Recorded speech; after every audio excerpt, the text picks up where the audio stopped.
Ito pala, Positively Delivers, this is Dr. GGD Sunga from I Can Change Project. Magandang gabi sa lahat ng mga delivers natin. And this is the first time po tayo mapanood sa YouTube channel. Thank you very much. Please subscribe, click mo na po yan, Doc GG Sunga. Alright, so, Tuesday night ngayon at nagpapasalamat tayo sa lahat ng mga nagme-message sa atin. Mga kauwing galing mga OFW, maraming salamat sa inyo. Mga may negosyo dito, maraming salamat po. Okay, ba't tayo po salamat kasi kayo po yung dahilan ng pag-level up ng ating YouTube channel where more than 8 million views and more than 70,000 subscribers in less than 2 years lang po yan, ha? Alright, maraming salamat po sa inyo lahat. Okay, take your income to the next level. Alright, so di ba marami tayong nile-level up like, ito itong camera ko, I'm using my new camera, Canon. Kaya nagpapasalamat ako sa lahat ng nanonood natin YouTube channel. Nakabili na tayo ng bagong camera. Maraming salamat po sa inyo. So, ginagamit na natin yan. So, hindi lang camera nagle-level up. Hindi lang mga gamit natin sa bahay. Di ba? Nag-change tayo ng furnitures. Mga TV natin, lahat ginawa natin flat screen. Di ba? So, pati yung sweldo natin. Take your income to the next level. Hindi yung spend your income totally. So, wala natitira, di ba? Maraming ganun eh. Minsan nga, di ba? 2 days before the sweldo, wala na tayong pera. Kasi yung income natin, hindi siya umaangat sa next level man lang. So, try to level up your income. So, ano bang pwedeng gawin? Para yung income mo or ilagay mo siya sa next level. Okay? So, kung ito yung income mo ngayon, ilagay mo sa next level lang yung income. Meaning to say, hindi mo lang siya basta gagastusin. Take it to the next level. Okay? So, anong gagawin natin, Doki? So, ibig sabihin, yung income mo, hindi lang mo siya basta panggastos. Gagamitin mo siya sa next level ng buhay mo. Because that's the only way na makaangat ka sa buhay. Pag ginamit mo yung income mo to the next level, yun yung chance na mabago ang buhay mo.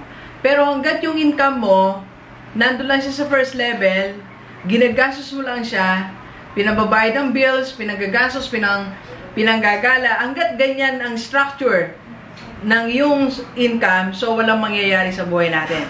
Okay, mananatili tayo dyan sa level na yan. So, ang mahalaga ngayon, ngayong gabi na to, simulan mo ng yung sweldo mo, iakyat mo siya sa next level. Okay? So, paano yun, Doc G? Gamitin ang income. Sa paano paraan? Number 1, of course, ang income mo, gamitin mo siya para magkaroon ka ng kahit na maliit na negosyo lang. Doon nakikinig ka ba? Okay. So yung sweldo natin, yung income mo, unti-unti, okay, gagamitin mo siya para magkaroon ka ng negosyo. That is taking that salary to the next level. Okay? Umangat na siya. Pang negosyo na yung sweldo mo. So, hindi yung sweldo mo, inubos mo lang sa mga bagay-bagay, di ba? Wala naman masama doon. We have to pay our bills and everything. Pero, kailangan may na yung cellphone nyo po, mga kaibigan. Okay? So, you move it to the next level. Okay? So, yung income natin, ilagay natin sa negosyo. Marami naman mga negosyo na it doesn't require ng malaking salary, di ba? Or malaking puhunan. Like, for example, ito yung pinopromote ko, overrun business. So, pwede kang mag-start na 10,000. Di ba? Meron pong isang kaka-purchase lang kay Ma'am Isabel. Ay, Ma'am Isabel, parang 11,000, makapag-start na siya, di ba? So, hindi kailangan malaki ang yung sweldo. So, level up your income to the, or take it to the next level. Start your own business. Basta, Doc, di paano ba? Hindi ko pa matatawag na business to. Basta start something. Just sell something. That's it.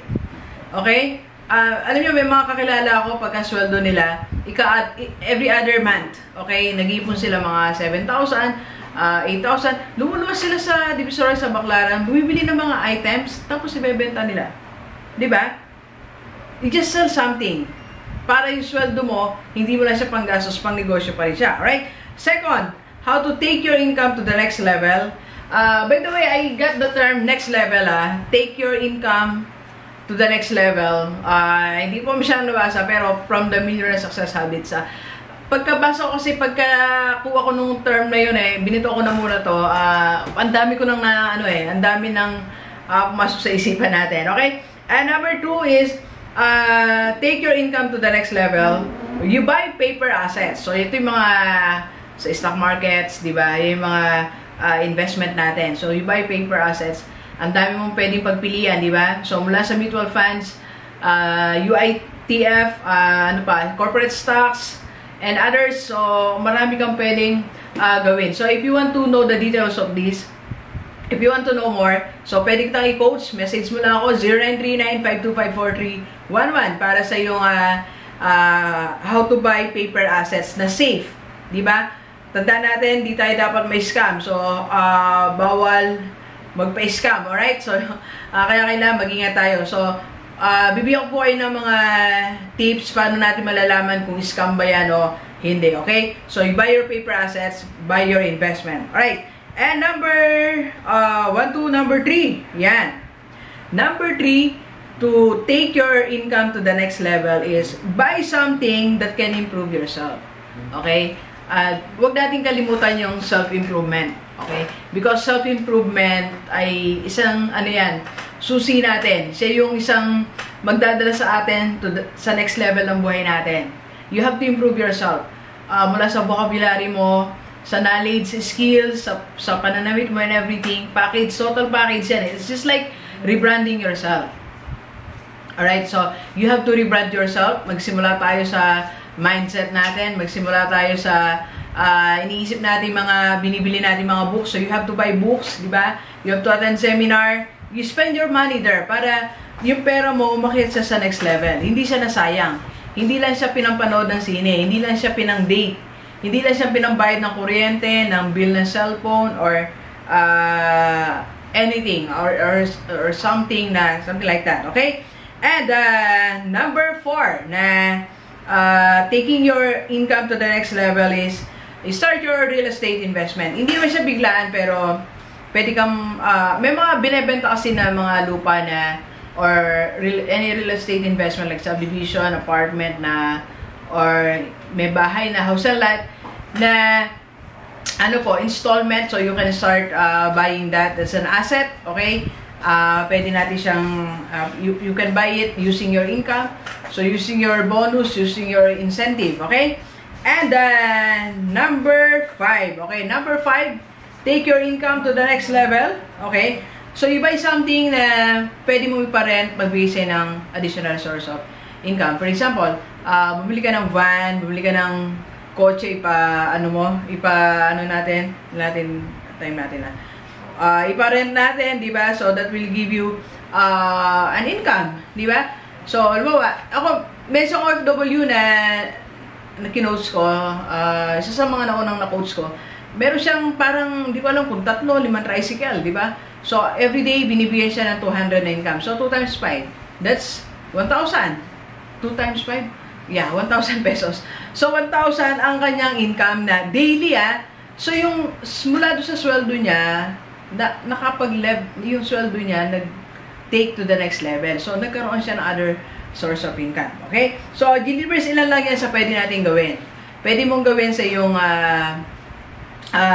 sweldo. Okay? So, tandaan natin, ulitin ko ulit, ang sweldo, hindi lang siya pinababayad ng bills. Remember, you are not born to work just to pay your bills. Okay? Hindi ka nagtrabaho para lang bayaran yung mga kuryente, mga credit card, yung mga utang natin. Hindi. Nagtrabaho ka para magkaroon ka ng business, magkaroon ka ng investment, and that is slowly, okay, you are starting to build a wealthy environment for your retirement. So, yun yung purpose ng ating pagtatrabaho, okay? So, kaya kung break-even ka lang sa trabaho mo, mag-isip tayo. Baka kailangan natin magdagdag na other source of income. Di ba sabi nga natin ngayon, hindi na accepted yung one source of income ka lang, okay? So, at least meron kang 2 to 3 sources of income. Di ba yung mga self-made millionaire, ilan ang sources of income nila? At least 7. 7 ang sources of income nila, di ba? So, tayo, kung isa lang, mahirapan tayo. Hindi natin matitake sa next level ang ating income, ating pera. Okay? So, if you have other questions, I can coach you. So, pwede mo akong tawagan or message sa aking FB page, Dr. Gigi D. Sunga, or FB account, Gigi Sunga. Okay? Or sa mga pauwing OFW, kagaya bukas, may meet tayo sa Robinsons, Pampanga. Ayan yung clinic natin, mga delivers. Diyan na tayo nag-meet. So, every Wednesday, Saturday, and Sunday afternoon, nasa Robinsons, Pampanga tayo. Para sa personal coaching. Last week, may family tayong kinodes sa kanilang family business. Okay? Message lang po kayo para kung anong number kayo magpapacheck up, hindi magpapacoach mo. Alright, so, by the way, sa mga gusto bumili na real estate investment for condo, so, meron tayo sa Novaliches, meron din po sa Baguio City, and meron din sa Tagaytay. May lupa po dyan na nagpapabenta yung isa nating deliver, and meron ding freezer truck van. So, if you're interested for this, ikukonect ko yun, tawagan mo lang ako. Alright, so thank you very much, delivers. Enjoy the rest of the day, and let's go, let's go!